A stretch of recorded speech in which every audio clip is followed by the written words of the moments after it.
From every strand on the line of your reel, to the rods, to the anglers, to the lures on the end of your hook, let's talk about those big bass here on Co-Angler's Corner with your hosts, Rob Welch and John Stoudinger. Good evening, everybody. I'm John. Hi, y'all are. Cajun Rob here hanging out with you. We have a gem tonight. Henry Fristik from, I'm sorry. Henry Fristik. I contacted him earlier in the year to talk about the Kurt Dove Fish Camp. And he graciously said yes, he'd do it. And I want to get to know a little bit more about him as well. So we'll learn a little bit about him and how he got fishing and why he's still fishing and why he's still taking people's money. So yeah, he is good at that, I guarantee you. So let's bring Henry back up and get this going. All right. Good evening, sir. Good evening. How you guys doing? Doing good, man. How are you? Doing well. I'm doing good. I can't complain. It's nice weather. It's a comfortable night. I love it. Yep. Yes. I'll be honest. I'd rather be fishing, but I don't mind being here either. Yeah. No, I understand, man. I understand. That's true. Is that your little puppy behind you? It is. Yeah. It is Nice. a little puppy. Yeah. So, for those of us who don't know you very well, can you give us a little bit of your background? If you don't mind? So I started bass fishing probably heavy into bass fishing, where I got into tournament bass fishing in the early 2000s. I did it as a teenager growing up, on and off, a lot of night fishing. Yep. Okay. My father brought me. I started off trout fishing when I was 4 years old, ice fishing, and then I got into bass fishing as a teenager. I loved it, but really didn't know where to go. Like Massachusetts at that time didn't have a lot of clubs yet. And then in my early middle 20s, I went to work for my father in a machine shop, and there were some guys there in a club, and they're like, "Hey, we got a guy that needs a guy in the back. Do you want to?" I'm like, "Yeah." Yeah, I've been wanting to do that. I did it for literally a year, and I bought a boat that fall. Oh, wow. Yeah, that's all it took. I was hooked, and I really didn't have like anyone to work with me and teach me how to do stuff, so I kind of had to do all that myself. And I was fishing the BFLs 2 years after that. I bought a boat that fall, and then I upgraded the boat the next spring. I mean, that's how fast it happened. And I jumped right into the BFLs, which I will admit was a major mistake. The first couple of years, I had no clue what I was doing. Honestly, wished I'd have gone the co-angler route to get some experience, but I didn't. I didn't even really know how any of it worked until I jumped in. And the first couple of years were tough, but I loved it. I didn't care. I kept right on grinding and just kept going from there. Started doing Toyotas occasionally. Of course, back then they were Everstarts. Yep. And I even jumped in, I think like 2007. I did my first $5,000 entry derby. It was one of those FLW Opens, if you remember those. Yeah, I remember. Yeah. I did that on Champlain and had motor issues coming back on day one from Tide going to Plattsburgh, and that basically ended my tournament. Oh, man. I fished on the second day on the trolling motor, but if you want to get into that story later, we can. But Yeah, it happens. Oh yeah, well, it led to some pretty interesting stuff. So we'll maybe get into that later. But yeah, I've been, then I did the weekend series for the Bassmasters on and off a little bit, and the ABA took it over, and I got a little heavier into that too. Did the BFLs, won my first BFL in I think 2007, 2006, around there, and then progressively, just worked harder and harder and harder on the water, trying to figure stuff out, and then it just like 2010, it started to steamroll. Where I started to win more and more and more. And I'm hooked. I can't, as much as it costs now, I just can't stop doing it. Yep. Just want to keep on doing it. So I love it. Yeah, when that bug bites you, man, it bites hard. So I understand. I understand. Yeah, Yep. Absolutely. So what would you think is your favorite lake? For a long time, I would have said Lake Champlain. I mean, I've got not most of my wins, but probably half my wins come from there. Okay. Sweet. But then when I first went to the St. Lawrence, this was before the gobies really were there yet. And I I did okay there, but I struggled to get the bigger bags needed. I hadn't really had any experience on the water. And as I went there more and more, and then the Gobies showed up and took over, my opinion changed about my favorite place. Within the last few years, especially, I've won several tournaments there now, and I love that place. It's awesome. But Oneida's like right there too. Yeah. Oneida's turning into a giant smallmouth fishery too. I mean, they're getting huge there too. So it's tough that when you live up here, it's tough to say like what's your favorite fishery because They're all good. Just say New York. Yeah, New York is like there's smaller places that a lot of aren't on the map, which I'm hoping people don't ever put on the map. But Exactly. so yeah, it's tough to say. But I would say like if I had to pick one, it would be Champlain. That's where I really broke it in and got going, and really started to figure things out. So Okay. Awesome. Yeah. But yeah, getting a BFL win's tough, man. I know some like top-notch anglers. Like I think Brian Thrift fishing for a while, and he didn't win the BFL. So BFLs are hard. I mean, I know the BFL division here, Mountain Division, there's some absolute hammers that's fished it since Red Man. So it's tough. It's hard. I fished with a lot of guys for a lot of years that I consider phenomenal sticks, and either have only ever won one or have never won one. They've come close several times, and it is definitely the hardest trail I think to win in. Oh, absolutely. In a single day event. Yes. Even to this point, I don't know if one compares. It's just so difficult to do. Yeah. I was honored to do it. When I still really didn't know really what I was doing. So I managed to win a tournament, and that just, I loved it. It was awesome. Yeah. But it's in your day, I've had it happen, where like every bite you get to fish to the boat. I mean, everything just goes perfect. I mean, you got to have a day like that. I mean, all you fish, get them to the boat, figure the puzzle out. I mean, it's just, and in the next tournament, you might get half the fish to the boat and have the same lures, same conditions. I say this all the time. Like people ask me, like, how do you know? Like, and I'm like, it just happens. Like, they've asked me, like, I've had a lot of people ask me, did you know you were going to win the tournament before, from practice? And I always say no, because like a lot of the elite guys, the BPT guys, I'm very much the same way. Guys ask me how many fish I catch in practice. You're lucky if I catch 4 or 5. Yeah. I'll be honest. That's probably like a good, like in terms of catching and putting in the boat, that's a good practice for me. Not because I can't catch them, but because I don't want to catch them. Yeah. Right. So, and I learned that early on. Like, the more you pound, the more you don't get. So, like that first BFL win was, I got there on a Wednesday. I'd never been there before. It was on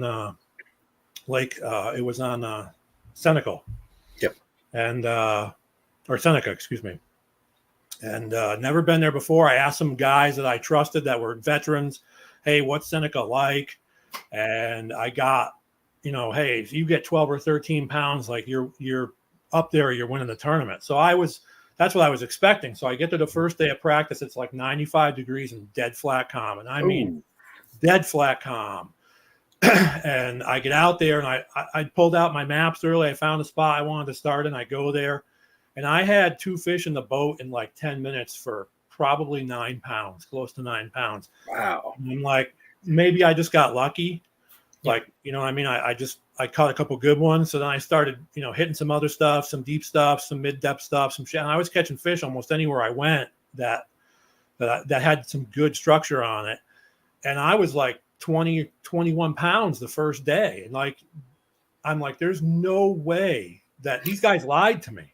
Like these guys I trusted totally lied to, like typical bass anglers do, right? They totally lied to me. And that was the same deal the next day. Like I noticed the bite tailed a little bit the next day. Like, I put like 6 fish in the boat the first day. Again, this was before I really figured out, hey, you shouldn't be putting tons of fish in the boat. And the second day I started like shaking them off, but some of them would come up to the top and I'd see them and I'm like, man, these are big fish. Huh. And the Friday of practice, I only practiced till like noon, and the bite had tailed a little bit more, but same weather, like all the way through the tournament, 95 degrees every day, dead flat calm. And I'm throwing basically to get most of my bites, I'm throwing like a mid depth crankbait, like 14 foot, runner, like it was a Lucky Craft. I can't remember the model right now, but it was Sexy Shad. Mm-hmm. And they were suspended. But of course, again, my inexperience, I had no idea that they were suspended. So this is how inexperienced I was. Like I was catching them on these drops, and they were suspended off the drop just a little bit. So I got boat 3. I was like, oh, this is great. I go to my first spot, and I didn't even get the trolling motor in the water, and my co-angler was hooked up. So we got his fish in the boat, and I casted. I hooked up, and I had 3 fish in the boat in like 5 casts, and like. And it was obvious that really quickly that I had pulled up to a community hole, because within like 10 minutes I had like 14 boats around me. Oh, heck. It showed up, the bite just died. I mean, it just died. And I went like 4 or 5 hours without a bite. I'm like, man, I did not expect this day to go like this. I'm going to spot after spot, and I can't get anything going. So I showed up back there at like 11.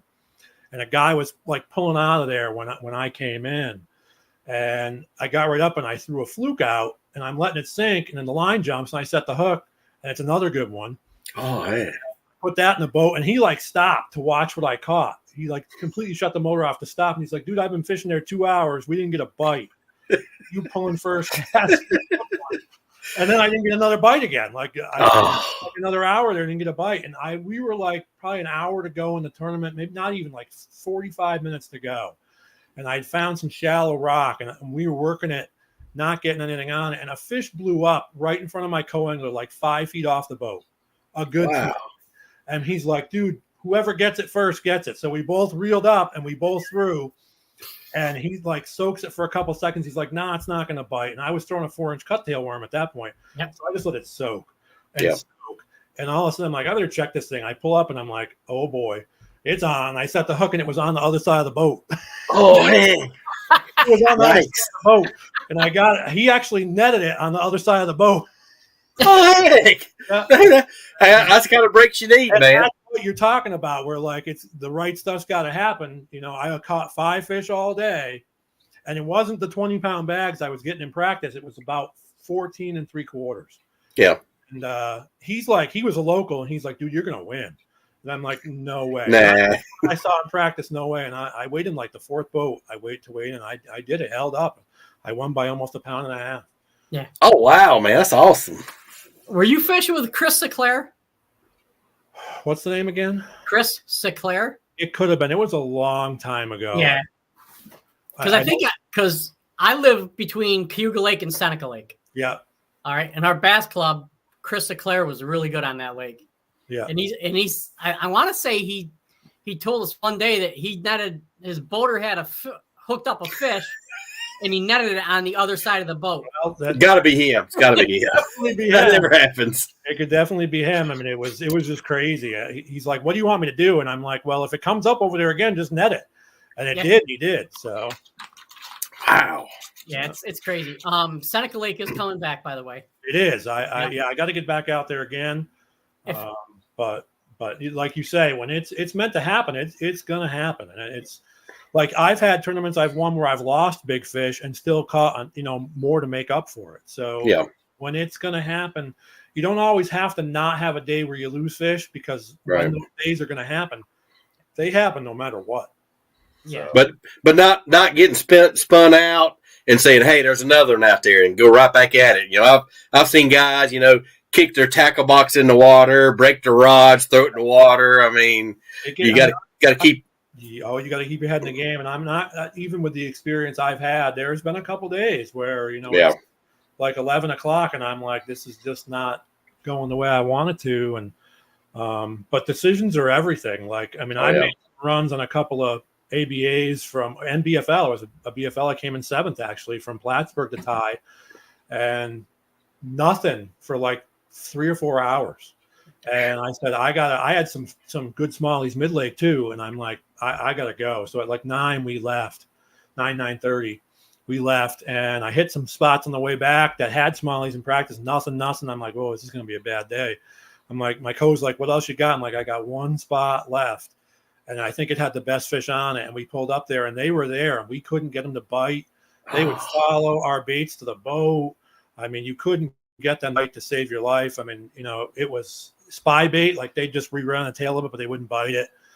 And then I literally pulled out almost every rod in the locker trying to get these to go, and I couldn't get them to go. And the last rod that came out was the A-rig rod. Yep. And I smoked them on it. Absolutely smoked them on it. Yep. If I had another probably half hour, I would have won the tournament. I had 3 arms break off that day. I mean, I had multiple doubles. Ooh. It was an insane day. Yeah.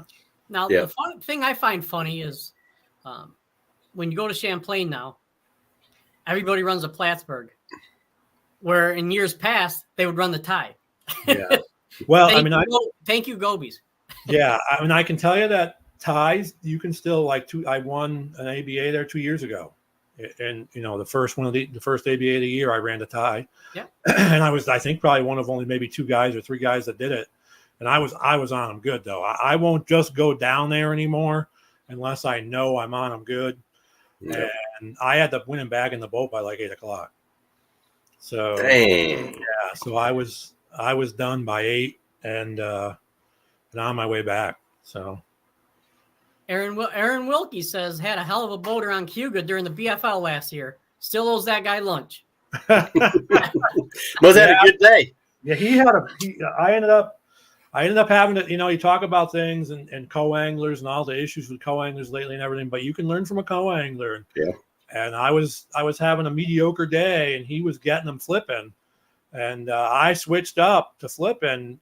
I said, dude, I'm not even going to fool around. Just give me one of them baits because I didn't have any. And I started getting them. And it's just one of them things. So, yep. But he had a good day. Yeah. So. Yep. I've had the same thing at Del Hollow. I was guy was going down the bank, and I think he was cranking. I had a drop shot, and I was just dragging him behind a boat, and I'd get one. About the 4th, 5th one, he finally turned around and said, "What are you doing back there?" I said, "I'm drop shot." And he said, "I've never done it. You want to show me?" So I sat there, showed him how to do it, and he started catching fish. It was good. I still see him at BFLs, and I asked him, I said, "You still drop shot?" And he said, "Oh yeah." Yeah. That's pretty cool. My experience to start drop shot was kind of funny. It's similar to his. Yep. In a tournament, when it was during that ever start that I told you I broke down. After the first day, I think I had like 16 pounds the first day, and that night in the Walmart parking lot, I ran into a co-angler that I had in the BFL. He was actually traveling partners with TJ Kenny. Oh, yeah. He's like, "Man, I heard about your boat. Sorry about that." He's like, "Did you practice up there at all?" Because they knew I was a tie guy at that time, like dedicated tie guy. Yeah. And I'm like, I didn't even sniff the water up there until we launched this morning. I hadn't even looked at it. And he's like, "Well, JT wants to help you out." He goes, "You got your map with you?" And I go, "Yep." So he goes, "I got JT's map," and he actually highlighted the areas he wants you to have around the launch. All right. So he gave me some stuff, and he goes, "You ever drop shot before?" And I'm like, I've heard of it, but I've never done it. And I've got like 90% flipping and frogging. Like I don't have the right. I think I had like 3 spinning rods with me. Yeah. And he's like, "All right, let's go inside to Walmart and we'll get some hooks that'll hopefully work." And so we went in and he bought some Eagle Claw hooks for me. Actually, I'll get this for you. Got enough to worry about. So he bought them for me. And he's like, "You got 4-inch cuttail worms?" I'm like, "Yeah, I got them." So I go out the next morning, and it was the first time in takeoff I ever left on a trolling motor. It was the weirdest thing. Yeah, but it was. I'm happy about it. I mean, I had a chance still to have a really good day and then make day 3. Back then, like 16 pounds was a decent bag on Champlain. So it wasn't a winning bag, but it was decent.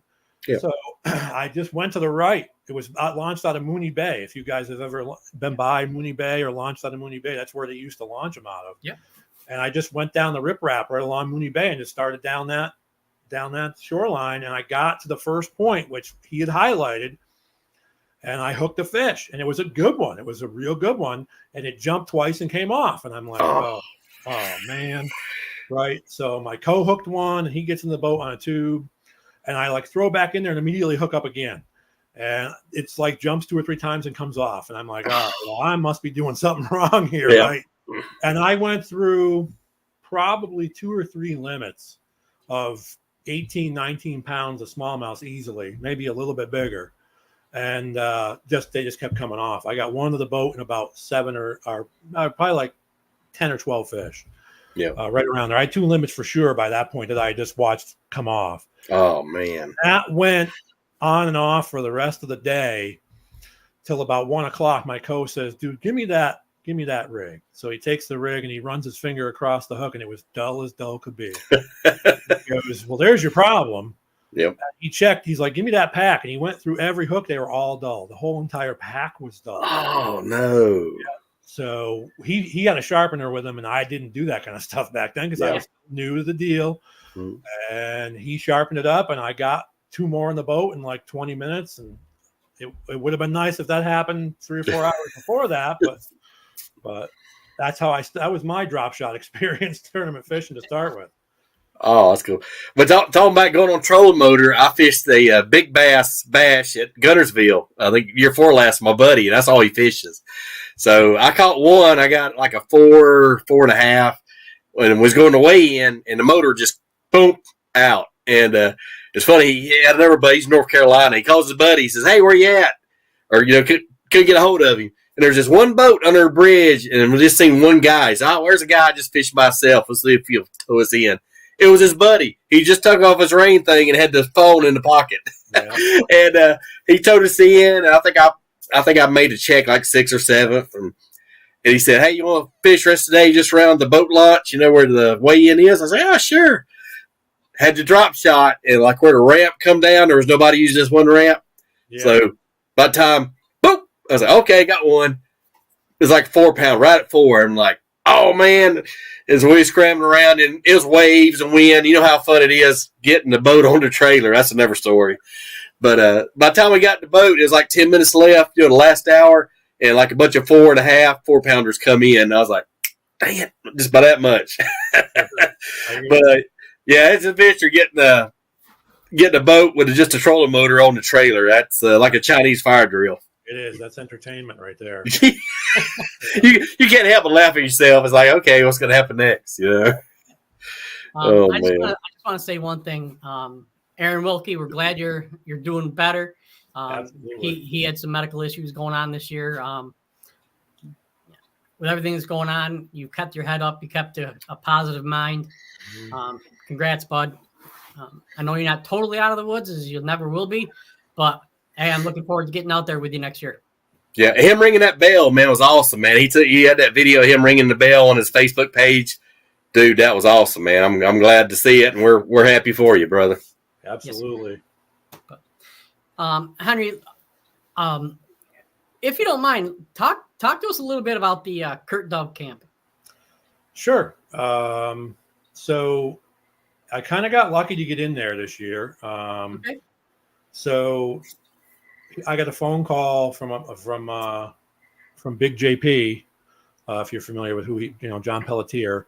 Mm-hmm. He couldn't make Kurt Dove's camp this year, and he said, "Hey, do you want to jump in and do it?" And I said, "Yeah, I'd love to do that. Passing the knowledge on to the next generation is awesome." Yeah. So I said, "Yeah, I'd love to do it." So the next thing I know, Kurt's talking to me, and I got hooked into it, and off we went. So it's I don't want to say what the age range is. I think it's like 12 to 19, I believe is what it is the age range. And these kids are diehard. Most of them are all diehard tournament anglers. Wow. And they are there to learn from the best they can. So and it's 4 days of what the first 3 days are is all structural or instructional, where you take them out, you fish too, because they want you, or Kurt wants to have you teaching them and going over the different techniques and instruction with them while you're doing it. Absolutely. And on day 4 they have a camp tournament. So cool. Basically at that point, it's like a high school type event where you just sit back as the boat captain and they go where they want to go and do what they want to do. They can kind of ask for hints and things like that and do that kind of stuff. And if they're really, really struggling, you can help them out. But for the most part, they try to do their deal themselves. And every day you get two different kids.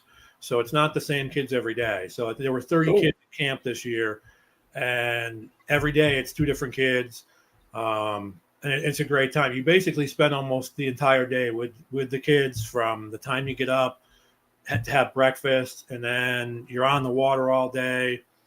And then you get off the water late in the afternoon, and then they do like, it depends on the day exactly what's going on, but usually after we get back at the end of the day, there's dinner, but right before dinner, they have two seminars.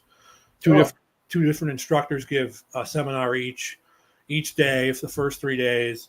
And then they also do, like, on Sunday when we get there, which is the day before we actually start camp, they bring them to a local tackle shop, and they go and they have like $100 gift card they can spend money on what they want to buy, and they can add. We're all there as the instructors, so they can ask us questions, advice on what to buy, and then they go back again. I think the second day of instruction, they go back to the tackle shop again if they want to get anything else after they've had a couple days in the water, to make changes and get something different.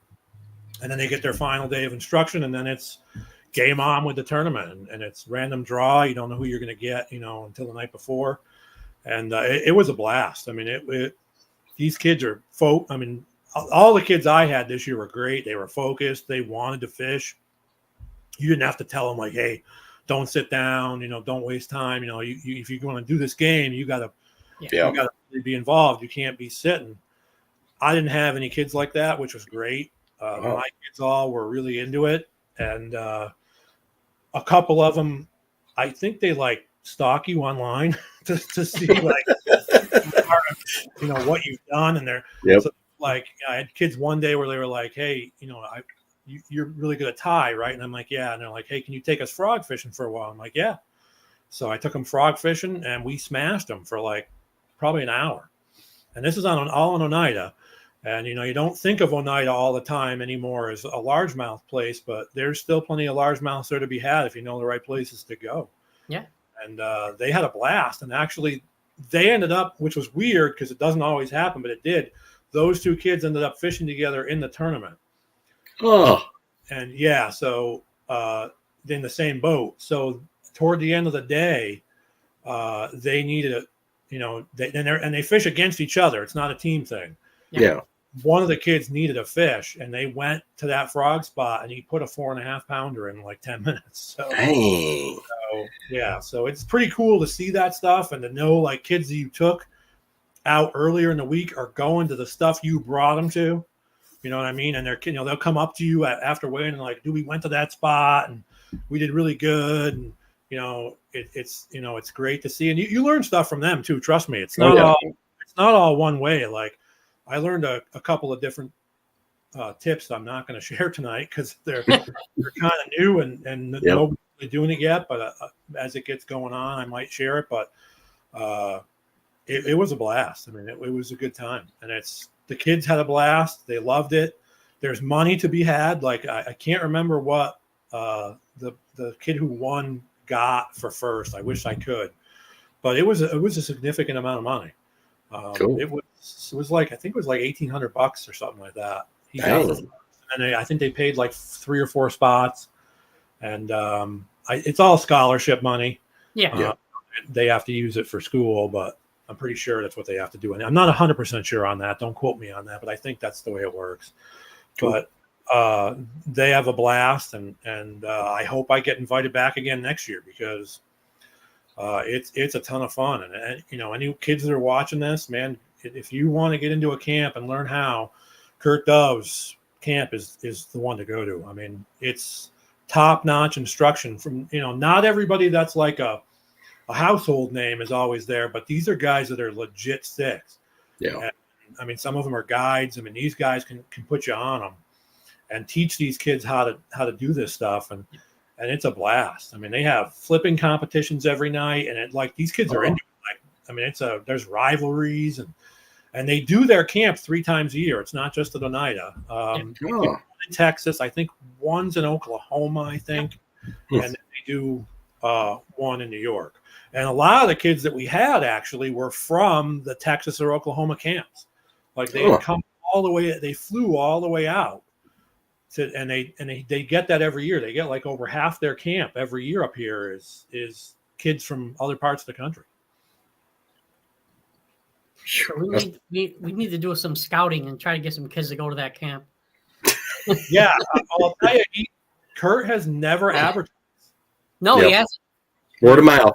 He has never advertised for that camp, and it's worked phenomenally. But he's got a lot of older kids right now. Their numbers were down just a little, I think they said this year in Texas. Not a ton, but they were down a little. So he said maybe it might be time to do a little advertising. I don't know whether he actually will or he won't. But word of mouth is like almost every kid I had, I asked like, "Hey, how'd you get into this? How'd you find out?" And they're like, "Oh, well, my friend's father heard from my own mother, and I didn't know anything about it." And that's how it just happens. It's word of mouth. Awesome. To be honest with you, I didn't know about it until a couple of years ago. Mike Morin, who fished against him in the BFLs. Yep. And a bunch of other things. He's a coach at a high school kid. Mm-hmm. And he's like, "Hey, can you help me try to get my kids into the Kurt Dove camp?" I'm like, "What's that?" And I'm on the state team for High Busa Hooks. And, he doesn't even promote it through that. Yeah. He doesn't market it through it. So it's truly word of mouth, 100%. Yeah. And he's definitely, if he wanted to make money, he could be advertising it and he could have 70 kids there probably. Yep. It's not about money for Kurt. It's about teaching these kids the right way. And it's all about the kids. And they, it was really cool to see some of the instructors that have been there a long time and the relationships they have with some of these kids that have also been there since 12 years old. Like they had some kids there that I think the camp actually, like the cutoff they say is like 18. But if you contact Kurt on your 19th year, your first year in college, he lets you come back one more time. Oh, okay. Like your goodbye year. And there were several kids there this year that were on their final year. So, and they were like legitimately devastated, devastated that they can't go back again. Yeah. Like they want to go back again. These kids want to be there. That's how good this camp is. Wow. Yeah. So, Henry, there you go. Start your college camp. No. Hey, he's got to go fishing sometime now. As long as I can be a part, if he, if I get the blessing from Kurt to come back next year, that'd be awesome. And if I don't, I get it. It's a lot of it's dependent on how many kids they have and how many instructors they need. And so, it is what it is. I was privileged to do it this year, and it's a lifelong memory I'll always have. So, yeah. Awesome. Excuse me. Aaron Wilkie says, "Thanks, guys. He's coming back hot and heavy next year." Awesome. Outstanding, man. Glad to hear it, buddy. Looking forward to it. Yeah. And Barking Ruger says, "What's going on?" Hey, Barking Rugers, where you at, man? I know he's on the road somewhere, so hope you're careful, man. I hope you made it where you was going. He's down that Hurricane Alley.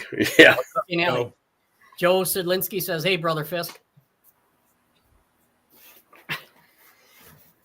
So, what are you still fishing BFLs or anything like that, or just sticking local pretty much? When MLF took over, I'm not going to hold stuff back. Yep. I wasn't happy about it, and I didn't like the way the direction was going. So I do fish a BFL here and there still, and I cherry pick. Like if you look at the last few years, like my record, like if I come in and I don't have weighable smallmouths that are going to cut me a check or something, a lot of times I just throw them back there now. Yeah, like I don't need, because I'm not looking for points, and I'm not going to put the fish. I believe that conservation comes first with everything. And there's no sense in putting fish through a weigh-in for me to take pictures. That's, to me, it's anyone can do whatever they want. I'm not going to tell people they can't, but I've done this long enough where I don't need to take pictures anymore on stage. Like it's awesome when I get to take pictures with big fish, don't get me wrong, but I throw them back. But I fish a few here and there, and I was scheduled to do the Oneida one this year. And of course that got postponed. And then I did the first day of the Champlain one, and I think I had just over 16 pounds. It was a tough bite for me. I was forward-facing sonar all day, and it was windy, and it was tough, and I lost 3 big ones that would have made the difference to put me up in like the top 5 for sure, and maybe win it. And the next day they canceled again. So the makeup was canceled again and moved to the Potomac. And I'm like, yeah, I'm not driving down there. So I'm not going to do that one. So I only did one this year. I still fish, the ABAs. I didn't doing the Bass Nation this year. The local Bass Nation, the New York Fed, the old New York Fed. So I'm doing that. I'm in 3rd right now. And we got 2 tournaments coming up this week. So I'm looking forward to doing that. And well, I hope I draw you. Oh, you're fishing that one? Yeah.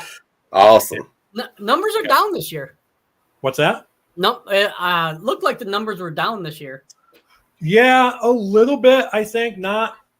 What trail doesn't have numbers down though? Really, it's everywhere. I mean, we could go into that discussion for an hour about why. Well, we're not opening a can of worms here. We're doing all our. Oh man. No. When I saw that you did the Kirk Dove camp, I'm like, I gotta get in touch with him and get some information on this. Yeah, absolutely. Yeah, it's a fun time, and it's there's a website for it, and all you got to do is search Kirk Dove's Bass Camp, and it'll come up on your Google search or whatever search engine you want to use. Yeah, and all the information's there. And you definitely, you have to put in an application that he doesn't just take anybody. Yep. And you put in an application, and I'm sure he takes most kids, but that sign up. But and there it is. That's what you do. Yep. It's a blast. I mean, the kids basically all like at the hotel. They're rooming together. The instructors are rooming together separately. That's awesome. It's a lot of fun. Yeah. Well, I noticed around here in Kentucky, there's a lot of middle school bass clubs now. I see popping up, so it's good to see. Yeah, it is. It is really good to see.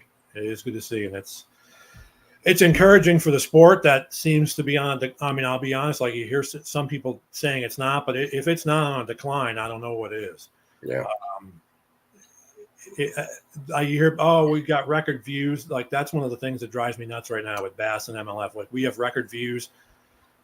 I don't want to get it, like you said, I don't want to get really deep into that kind of stuff unless you guys want to, but I really don't want to because it's not what people think it is. Like it's just like when you go, if you have a YouTube channel, every time somebody clicks on that YouTube channel and views it, it's counted as a view. Yeah. They can click on it 100 times and it's counted as a view. So every time somebody clicks on the live and watches live, whether it's Bassmaster or MLF, it's counted as a view. So you could do that 200 times over the course of a 4-day tournament, and it looks like they got 200 views when in fact they got one guy viewing it 200 times over the course of 4 days. Yep. So but it's definitely on a decline. So I'm happy to be part of something that's bringing kids into it, and hopefully they'll stick with it. But we got to do something about costs here. I mean, be realistic about it, because to keep these kids into it. They come to these camps and they ask me, they're like, how expensive is it? And I'm like, it's nuts. I mean, even at the level I do, it's a lot of money. You're not going to make money doing it. No. So, the only way to make money doing it is by sponsorships. Yep. I tell them in school, take business, take marketing a lot. Yeah, really, it's and even the sponsorship stuff's drying up. It is. Yeah. It's really going to be, it's all about social media now and how much you can sell. Yeah, absolutely. And I went late to college in my life. In 2019, I graduated and I did marketing management, and that's what I did. And I can tell, and I've been in business my whole, on and off my whole life anyway, a lot of, management type of business. And I've been in this game for a while, and it's changed so much. If you can go to a company now and say, all you really have to do is have a business plan and show them, like, if you're going to give me X amount of dollars, I don't care what it is. If you can show them you can get a generating return on that of 7 to 15 times what they're giving you, somewhere in that ballpark, they're going to give you the money. If the business plan is good, they're going to give you the money. And you can't say, well, I'm going to put your name on my jersey and on my truck. That stuff doesn't generate revenue. Okay. No. People are so clueless. That stuff does not generate revenue at all. It doesn't develop reach. You've got to be able to show them the reach you have, the reach you're gonna gear toward, and then how you're gonna make them money. And if you can do those things, I don't care if you suck at fishing, you're gonna get money. Yeah, it's not about if you can fish or not. It's about selling.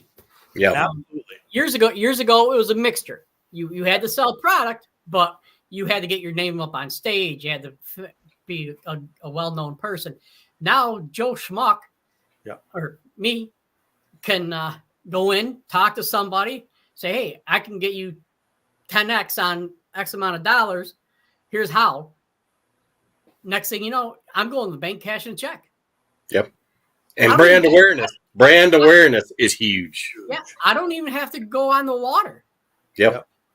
Well, I mean, looking at all the YouTube anglers now, they're making hand over fist. Oh, yeah. They don't even tournament fish. I mean, I think we're at the beginning of a shift where you may see most sponsor dollars out of this game in the next 10 years. Yeah, because absolutely. They're making the sponsors that are sponsoring those YouTubers and other channels are making huge money off of those people. And those people are making big money because they're not buying $100,000 bass boats, and they're not fishing tournaments and spending thousands of dollars. I mean, the homeless fisherman, just look at that guy. I mean, yeah. I mean, he's making hand over fist. Yep. And the price of boats, like I've got into kayaking, and man, kayaking is pretty dang. I mean, it's low entry. You get a kayak pretty reasonable, and you can fish that thing everywhere. You can go push it off at a creek that's ankle deep and go up there. I mean, it's been out, and I got to places I've never could get before, so it's pretty cool. Yeah. Yeah. Rob was telling me the other day he comes back with more lures than he takes. I do, man. I had a couple. There'll be some line. I'll catch my lure in the line and I'll pull it. And I said, all right, I'll throw it away, help somebody else not get tangled up. And there'll be a new spinner bait or a little Meps or something. And it seems like with kayak, you can get positioned over the lure and actually get it to pop loose. So it's like rare I lose a lure now. It's kind of weird, but the only thing you're never going to find is a forward-facing sonar bait. That's it. You're not going to find that doing that. But that's about it. Yeah. I did get one out of a tree though a couple weekends ago. So hey, there's a minnow, and pulled it out. There's a little jig head minnow. I'm like, guess somebody was night fishing or got carried away. I don't know which one it was. But no. I never realized how bratty or snotty the fishing industry is. Just the leagues. It's like, come on, people.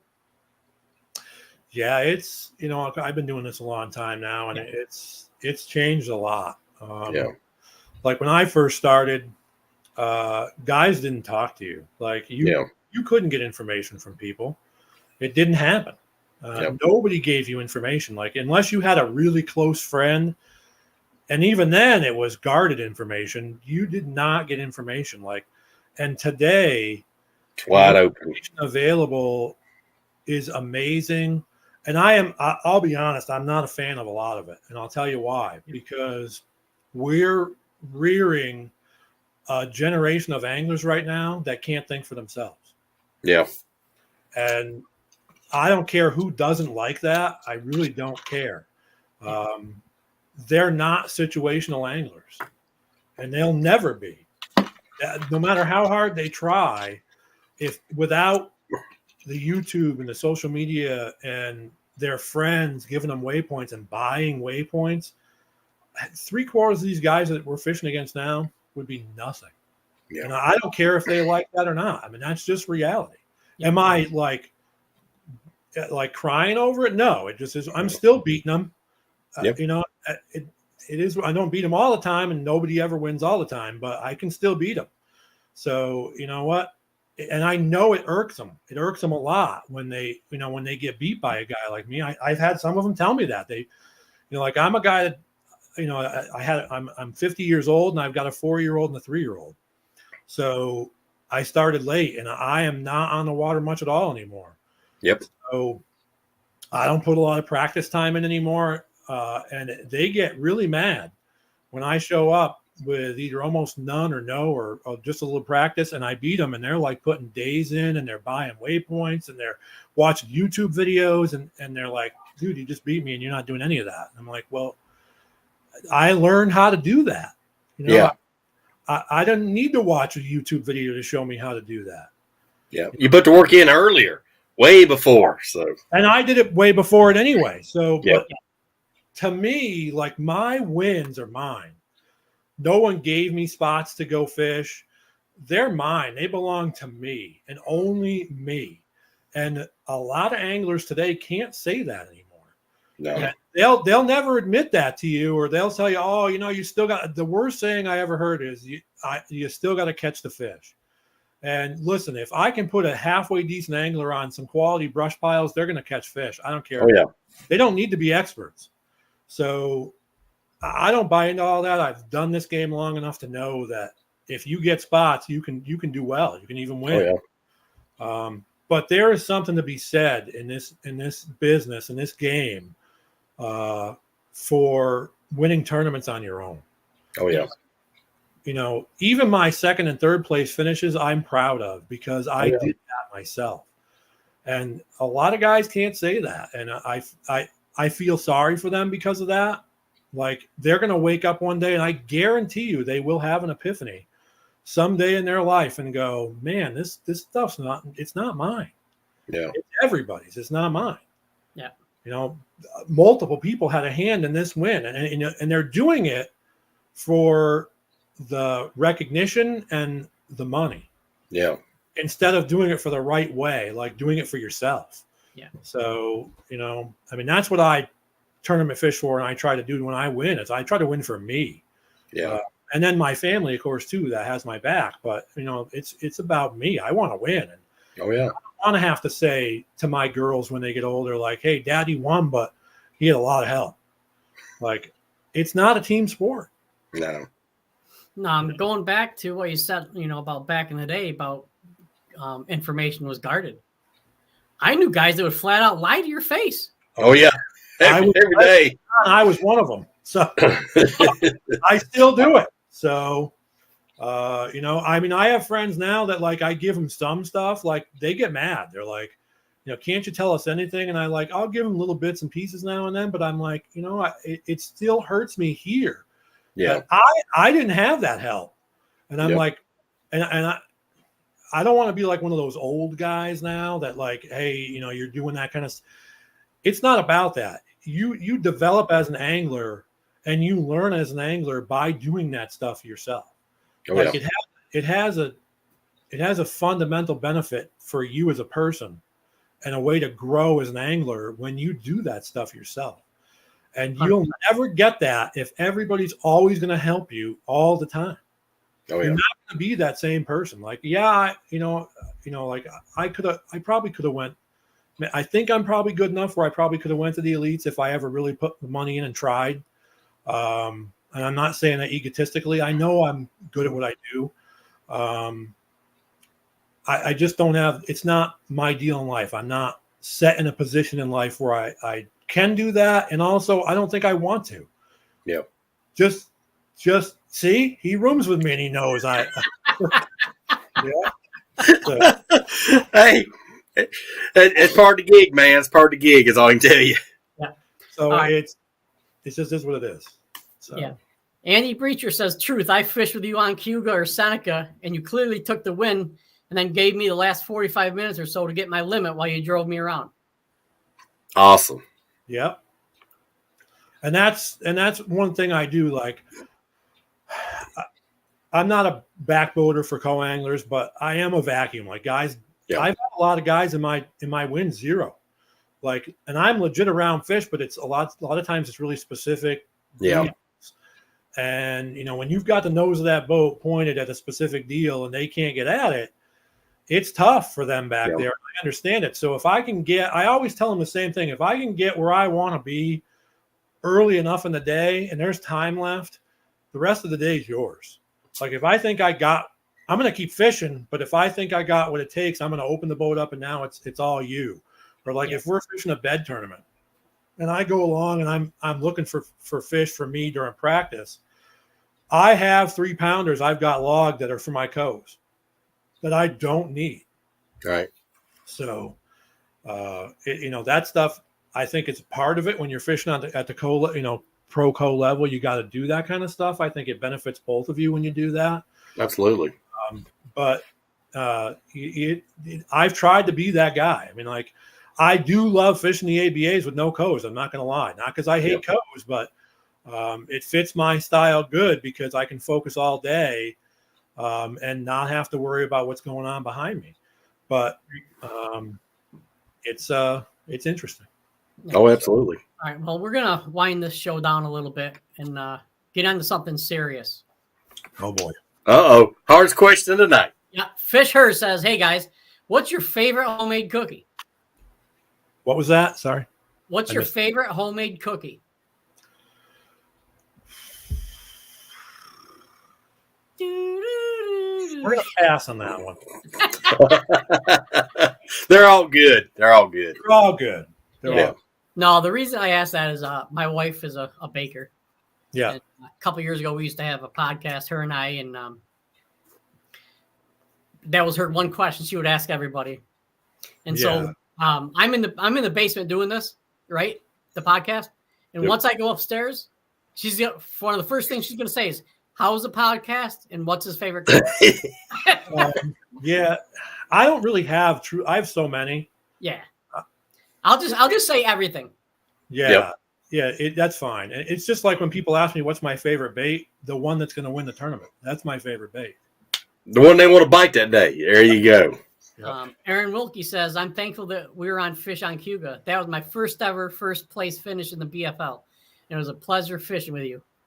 Awesome. Aaron, it was an awesome day. It was, you're I think the second or third I've had win a BFL in the back of my boat. Wow. And it was a pleasure to watch it.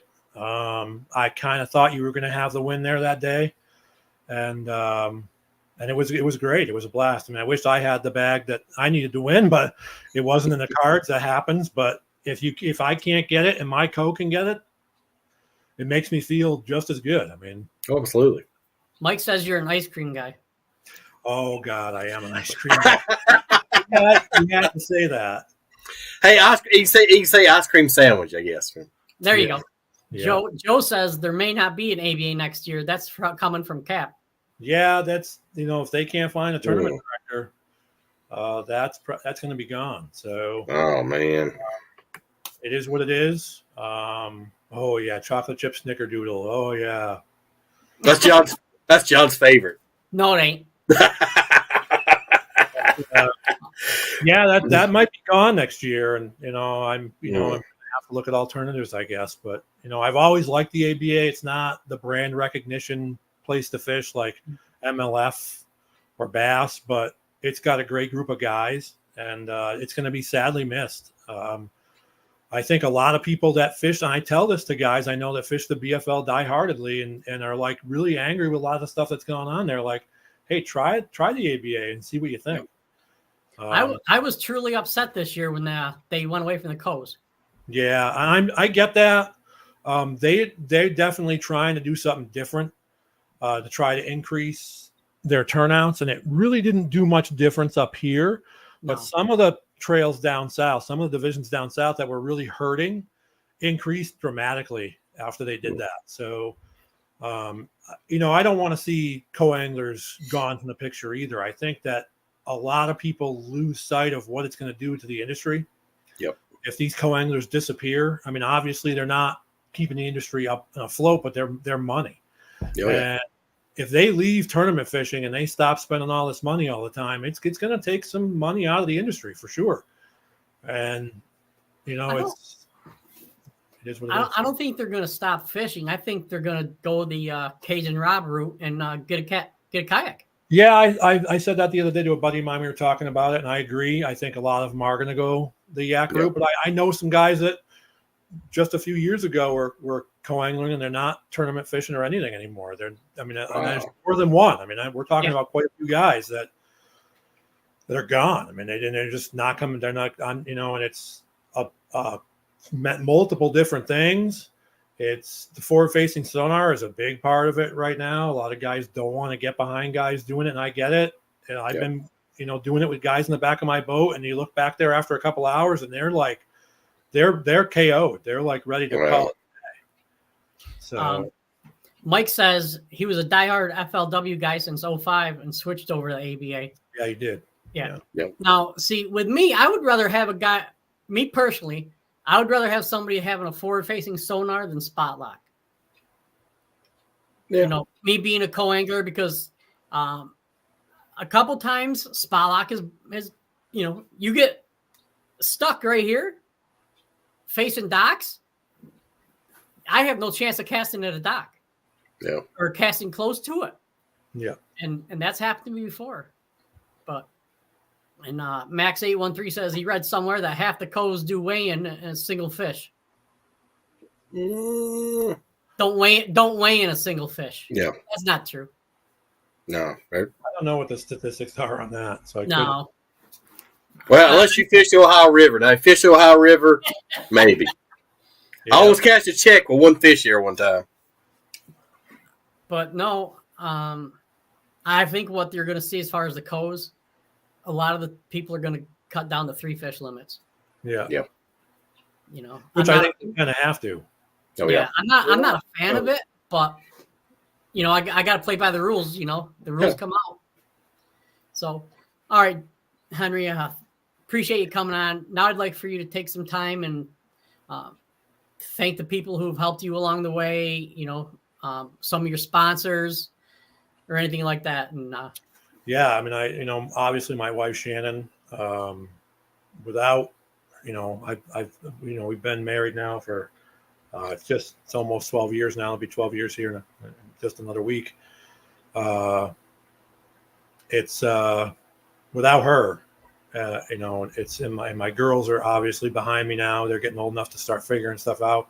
Without family support, it's tough to do this. Once you get a family, when I was single, it was easy, but without them now, it would be tough. My parents, for years when I was single, were like my cheerleaders, and I love them to pieces. The rest of my family, always had my back, and and I've been blessed over a long period of time to work with some really great companies over the years. And right now, Thayer's Marine, my relationship with Thayer's is phenomenal. I mean,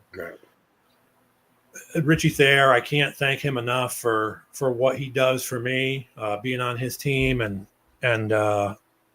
what I get out of that deal is phenomenal. And without him, this probably wouldn't happen. And then I've got, Kia Tech's been great to me. Luz, I just started with Luz last year, and that's something that it's probably one of my other favorite companies to work with that I just started last year. I was using Luz reels for years, and I decided to jump on the team.